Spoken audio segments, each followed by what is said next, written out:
Chicken കറി വയ്ക്കാൻ ഗരം മസാലപ്പൊടി നോക്കിയപ്പോഴാണ് കുപ്പി കാലിയായിരിക്കുന്നതെന്ന് മനസ്സിലായത്. പിന്നൊന്നും നോക്കിയില്ല. ഗരം മസാലയ്ക്ക് ആവശ്യമായുള്ള ഐറ്റംസൊക്കെ സ്റ്റോക്ക് ഉള്ളതുകൊണ്ട് പെട്ടെന്ന് ഗരം മസാല സെറ്റാക്കി എടുക്കാൻ പോവുകയാണ്. ഞാൻ എടുത്തിരിക്കുന്നത് പട്ട, കറിയാമ്പുയ, ഏലക്ക, പെരിഞ്ചീരകം, നല്ല ജീരകം, കുരുമുളക്, ജാതിപ്പൂവൊക്കെയാണ് കേട്ടോ. അപ്പോൾ അതൊക്കെ എടുത്തിട്ടുണ്ട്.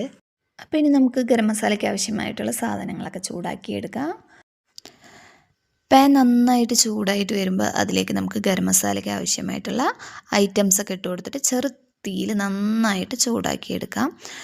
ഇത് ഒരുപാട് കാലം സൂക്ഷിച്ച് വെക്കാൻ പറ്റും.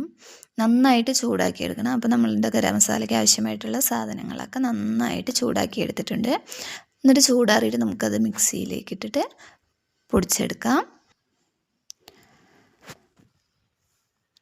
അപ്പോൾ നമ്മൾ ചൂടാറിയതിന് ശേഷം മിക്സിയിലിട്ടിട്ട് പൊടിച്ചെടുക്കുന്നുണ്ട് കേട്ടോ. അപ്പോൾ നമ്മുടെ ഗരം മസാലപ്പൊടി ഇവിടെ തയ്യാറാക്കിയിട്ടുണ്ട്.